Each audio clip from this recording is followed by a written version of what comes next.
Hey, how's it going? Thank you for watching this video. In this video, I'm going to be talking about the 3 key steps to creating a successful sales presentation for property management companies and HOAs as a home service company.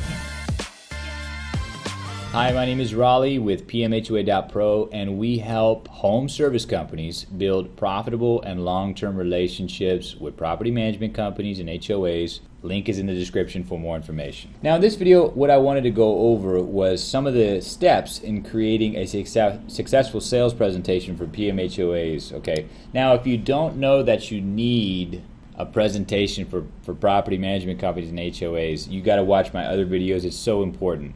It really brings a lot of professionalism to the table. It creates a lot of memorability. Just take my word for it. I've had over 300 conversations with home service companies across the country, Zoom calls, and you're talking about maybe on one hand I can count all the companies that had a presentation in place. Very, very extremely rare. So it's head and shoulders a different level of professionalism. You could charge the rates that you want to charge. It just does a lot, okay? Well, you can watch my earlier videos for that. So let's talk about the steps, what you need to have in your presentation if you want to create one. Number one, the person doing the presentation needs to introduce themselves. So I call this first step the introduction. Now, they need to introduce themselves as the point of contact. They need to introduce the company. They need to introduce the founders, services, and service radius. Now, again, you need to create your presentation where it's not all about your sales guy, okay? Your sales guy really is the last thing that you want to be selling, because there's so many reasons why you should not put all the salesmanship on a sales guy. I know that sounds kind of strange, but you really want to be selling your brand, your vision, your company as an owner or a C-level person there. You need to be selling that, your vision, your competitive advantages, because if you rely solely on the relationship itself between your sales guy and the property management company, imagine if this person goes somewhere else or they start their own company or various other reasons that it's not a good idea to do that.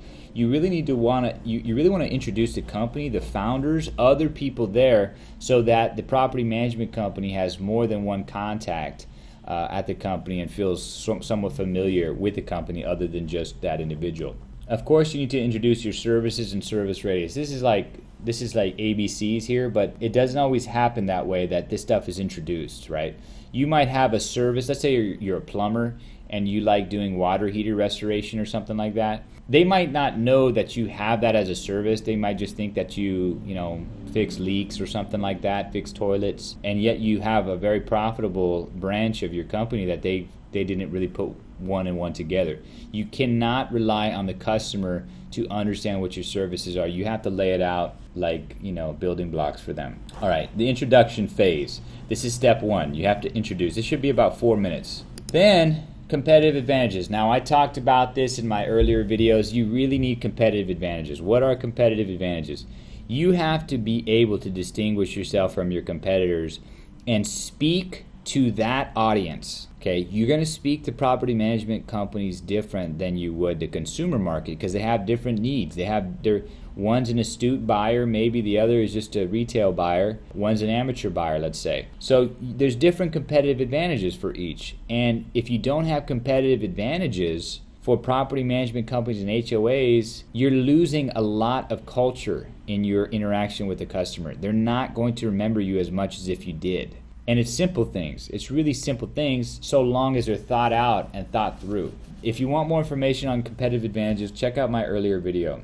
Now, I wanted to really hone in on this here. So you have your introduction, you have your competitive advantages, and then you have the closes. Now you must take the customer through a series of closes. There's 3 closes that we use at pmhoa.pro, and I'm going to give them to you here. The first close is to, of course, and most of the time you're already here, you're already on the vendor list, but the first close is to get on the vendor list. If you get someone on a presentation, 100% chance you're going to get on their vendor list as well. What does this mean? That means that you need the W-9s, the workers' comp, the liability insurance sent over to them. Maybe they send you a vendor packet, someone signs it, send it back. That's a very important step. You need to be closing on the vendor list. The second close is to see if you can get an appointment. Right? We have a way that we do that in the presentation that makes it very easy for the customer to give us something. That way we can get people on the ground, We can get estimators out there, technicians out there. We can start this thing, you know.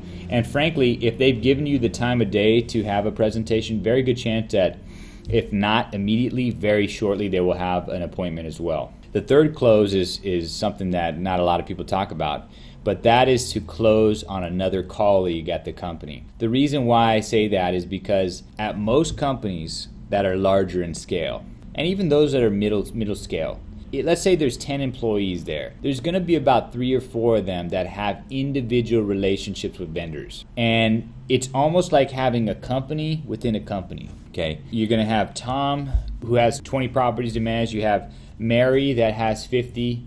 You're going to have Jim that has 30 properties under management, and they might all have individual relationships with vendors. It's kind of crazy to think about it that way, but it's true. It happens all the time. Every company is different, so it's not always the case, but a lot of times it is. So 3 closes you need to be taking the customer through. Vendor list, you need to have a close on appointments, and then you also need to have a close on referrals. So if you can implement that, man, it's going to make you a lot. And that's what we do. So if you're interested in building relationships with property management companies and HOAs, we have a sales sequence that we take the customer through. We do this on your behalf. We call it the pmhoa.pro sequence. No one's doing it. It's amazing. It's been fire for us and all of our clients. We help everyone in home services, roofers, plumbers, HVAC, pest control. So if you have a need to build relationships with property management companies, odds are we can help you. Link is in the description if you'd like to learn more, and also if you'd like to book a demo. Okay, thank you for watching.